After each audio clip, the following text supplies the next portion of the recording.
Assalamualaikum warahmatullahi wabarakatuh. Halo semuanya, perkenalkan nama saya Hanifah Putri Kaira, NIM 2233338 dari Prodi Manajemen Perpajakan, Fakultas Ekonomi. Baiklah, saya akan menjelaskan hasil resume minggu ke-11 saya, yaitu tentang surat menyurat dalam perpajakan di era digital 4.0 dengan mata kuliah komunikasi perpajakan. Untuk itu, mari kita bahas satu-satu hasil resume yang telah saya buat. Yang pertama, surat merupakan sarana komunikasi untuk menyampaikan informasi tertulis oleh suatu pihak kepada pihak lain. Informasi yang diberikan di dalam surat berupa pengantar pemberitahuan, tugas, permintaan, perjanjian, pesan, perintah, laporan, dan putusan. Pada umumnya, di dalam surat dibutuhkan belangko dan amplop sebagai alat ganti bayar jasa pengirim. Jenis-jenis surat. Yang pertama, surat pribadi, yaitu surat yang digunakan untuk kepentingan pribadi. Surat tersebut berupa korespondasi antara sesama teman maupun keluarga. Yang kedua, surat resmi, yaitu surat yang digunakan untuk kepentingan acara yang resmi. Selanjutnya, surat niaga, yaitu surat yang digunakan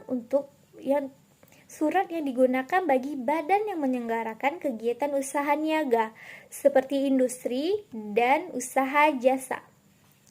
Surat lamaran kerja, yaitu surat yang digunakan untuk kepentingan pekerjaan formal seperti instansi dan tugas kantor. Biasanya, mengapa kita menggunakan surat lamaran kerja sebagai untuk arsipan. Bagian-bagian dari surat. Yang pertama, kepala surat atau kop surat. Yang kedua, nomor surat.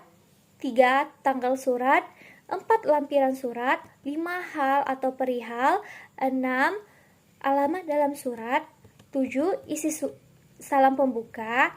8, isi surat. 9, pengirim surat. 10, tembusan surat. Dan 11, inisial. Perbedaan surat, memo, dan formulir. Yang pertama, memo memiliki struktur yang sederhana dan disampaikan secara informal. Menggunakan bahasa sehari-hari, disampaikan untuk pihak yang derajatnya sama. Surat, bentuk pesan formal dan memiliki struktur yang lebih kompleks. Menggunakan bahasa baku, disampaikan dari atasan ke bawahan, begitu sebaliknya dari bawahan ke atasan, tetapi menggunakan bahasa yang lugas. Formulir, yaitu adalah sebuah kertas yang berisi beberapa pertanyaan yang harus kita isi.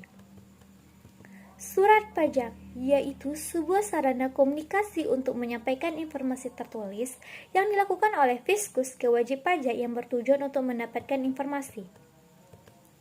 Surat pajak. Yang pertama, surat pemberitahuan atau SPT, yaitu surat yang diberikan kepada wajib pajak atau WP yang digunakan untuk melaporkan perhitungan dan pembayaran pajak terutang menurut ketentuan Undang-Undang Pajak.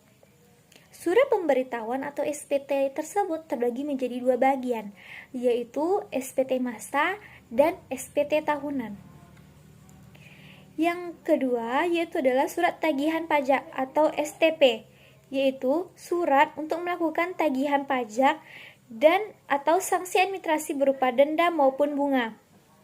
Yang ketiga, surat ketetapan pajak atau SKP, yaitu surat yang meliputi surat ketetapan pajak kurang bayar dan surat ketetapan nihil.